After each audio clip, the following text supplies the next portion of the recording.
हाँ दोस्तों, प्यारे बच्चों, आज हम सेशन शुरुआत करेंगे क्लास 12 फिजिक्स के साथ, जो कि बहुत इंपॉर्टेंट है। अक्सर बोर्ड एग्जाम में क्वेश्चन पूछता है, गॉस के प्रमेय बहुत इंपॉर्टेंट है। 2024 में भी ये क्वेश्चन आया था, ठीक है। और बार बार ये क्वेश्चन जो है रिपीट करता है, ठीक है। तो हम लोग चलते हैं गॉस की प्रमेय। गॉस की प्रमेय होती क्या है? इस प्रमेय के अनुसार किसी बंद पृष्ठ ए से गुजरने वाला कुल वैद्युत फ्लक्स जो फाई ई होता है, ठीक है, उस पृष्ठ द्वारा परिबद्ध घिरे हुए कुल आवेश स्मॉल क्यू का 1/एप्सिलॉन नॉट गुना होता है, ठीक है। तो डिफिनेशन बच्चों, इसकी डिफिनेशन हम लोग चलते हैं। इस प्रमेय के अनुसार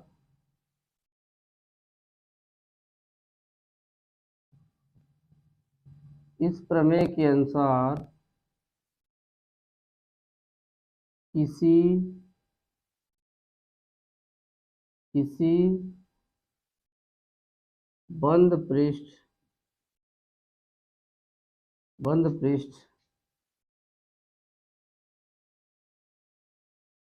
ए से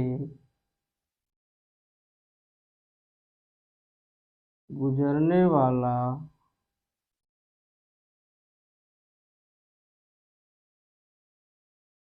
कुल वैद्युत फ्लक्स कुल वैद्युत फ्लक्स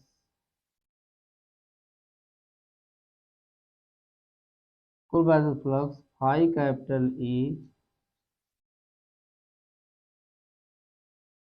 उस पृष्ठ द्वारा परिबद्ध ब्रैकेट में घिरे हुए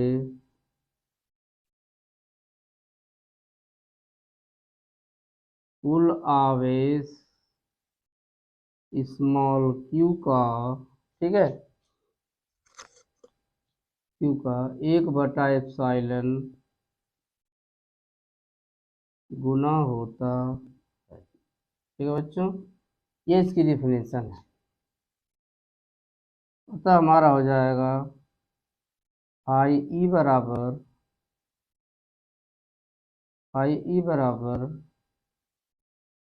क्यू 1/एप्सिलॉन बराबर Q/एप्सिलॉन नॉट,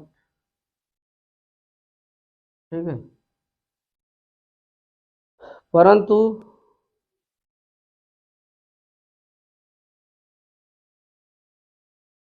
परंतु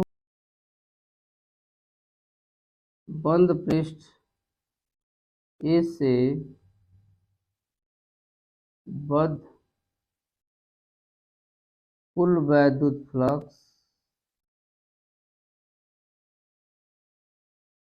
फाई ई बराबर होता है phi integration E D A, integration E vector D vector. अतः phi integration E D A vector बराबर हमारा हो जाएगा Q/एप्सिलॉन नॉट, ठीक है। ये बच्चों जो है गॉस की प्रमेय है। यह जो है समाकलन रूप है, गॉस की प्रमेय का यह समाकलन रूप, ठीक है। और जहाँ सबको पता है, जहाँ एप्सिलॉन बराबर होता है एप्सिलॉन नॉट बराबर y अथवा निर्वात की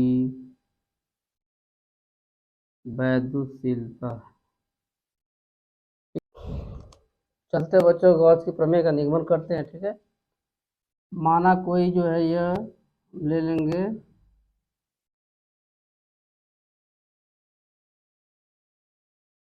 यह कोई बंद पृष्ठ है, ठीक है। ये कोई बंद पृष्ठ ए है, ठीक है। माना कि प्लस क्यू आवेश जो है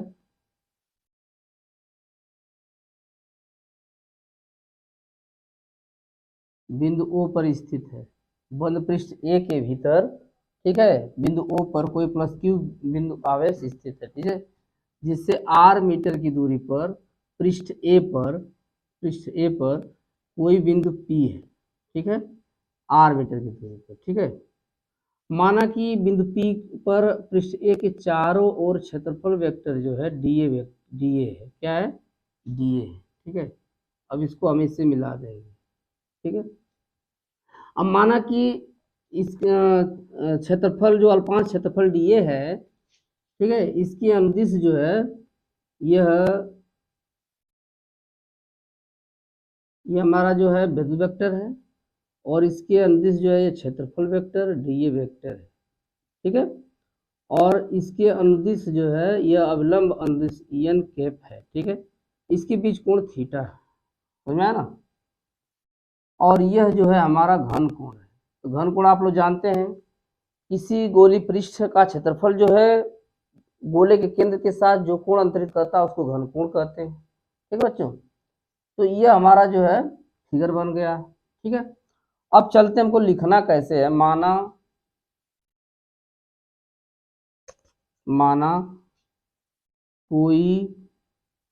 माना कोई बिंदु आवेश प्लस क्यू किसी बंद पृष्ठ ए के भीतर बिंदु ओ पर स्थित है। कहाँ स्थित है? ओ पर स्थित है, ठीक है। अब ये हमारा ओ पर स्थित हो गया। अब मान लेंगे कि माना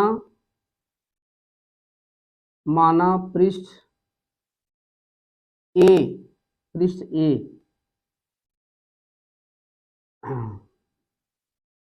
पर कोई बिंदु ई है, जिसकी बिंदु ओ से दूरी स्मॉल आर है। ये तो बच्चों फिगर बन जाएगा तो आप अपने से लिख सकते हैं, ठीक है। दूरी स्मॉल आर है, ठीक है। अब हमको आगे क्या करना है। माना बिंदु P के चारों ओर, ठीक है, बिंदु P के चारों ओर, ठीक है, चारों ओर बिंदु P के जो है चारों ओर, ठीक है, और अल्पांश जो थोड़ा सा होता है उसको अल्पांश बोला जाता है, ठीक है। अल्पांश क्षेत्रफल अवयव डीए है और जिसके संगत है, जिसके संगत, ठीक है, क्षेत्रफल वेक्टर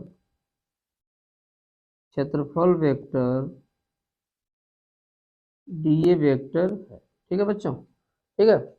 अब ये हमारा डीए वेक्टर हो गया, ठीक है। और जिसकी दिशा हम कह सकते हैं, ठीक है, जिसकी दिशा और डीए वेक्टर के अनुदिश अविलंब एन के दिशा में है, ठीक है। जिसकी दिशा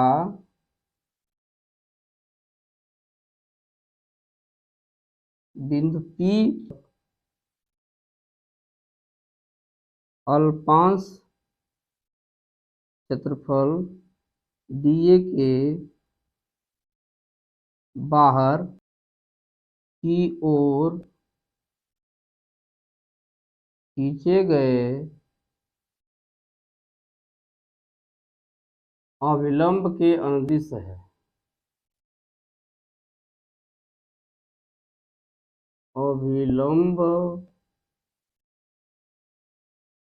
के अनुदिश,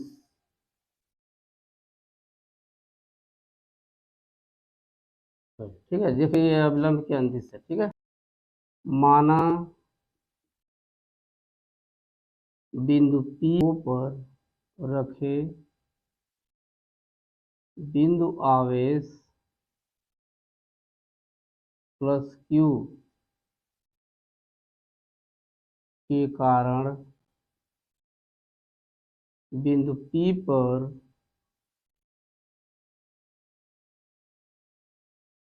वैद्युत वेक्टर का परिमाण ई वेक्टर पर वैद्युत क्षेत्र ई वेक्टर है, जिसका परिमाण ई बराबर हो जाएगा 1/4 पाई एप्सिलॉन नॉट क्यू बटा आर स्क्वायर, ये हमारा समीकरण 1 हो जाएगा। ठीक है, अब मान यदि वैद्युत वेक्टर ई, यदि वैद्युत वेक्टर ई और डी ए के बीच कोण थीटा हो तो अल्पांश क्षेत्रफल डीए के दिए से गुजरने वाला, ठीक है, डीए से गुजर बाहर की ओर दिष्ट वैद्युत फ्लक्स फाई ई बराबर ई डी ए बराबर ई डी ए कॉस थीटा। ठीक है, ये हमारा समीकरण 2 हो गया। अब समीकरण 1 से ई का मान समीकरण 2 में लिया कर रख देंगे। ठीक है, समीकरण 1 से ई का मान समीकरण 2 में रखने पर, 2 में रख दीजिए बच्चों, तो फाई ई बराबर हो जाएगा 1/4 पाई एप्सिलॉन नॉट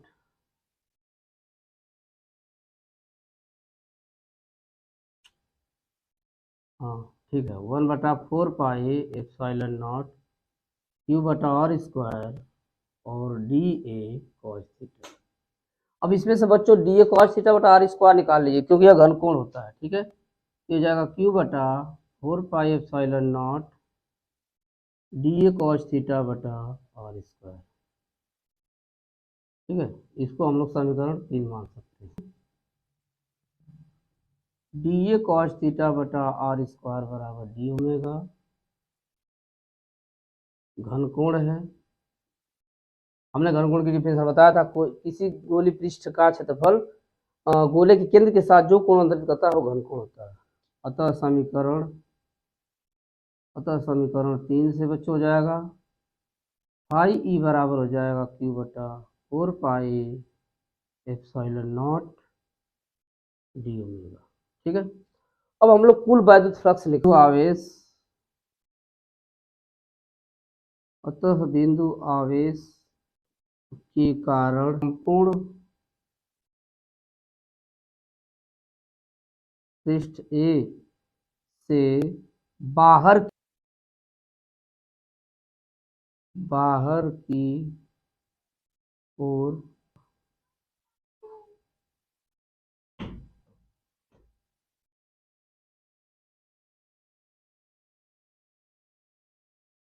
वैद्युत फ्लक्स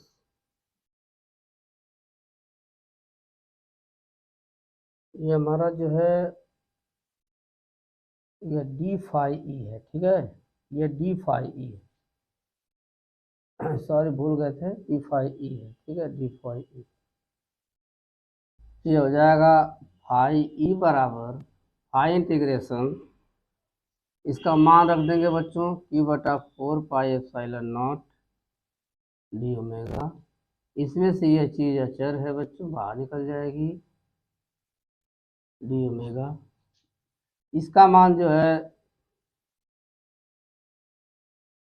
क्योंकि फाई इंटीग्रेशन डी ओमेगा बराबर 4 पाई के होता है, पूरा केंद्र पर अंतरित घनकोण है, मतलब कोण है पूरा, ये हो जाएगा क्यू बटा 4 पाई एप्सिलॉन नॉट, 4 पाई से 4 पाई खत्म हो जाएगा बच्चों, क्यू बटा कितना आएगा, यही गॉस की प्रमेय है,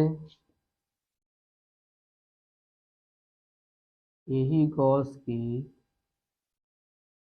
प्रमेय है। ठीक है,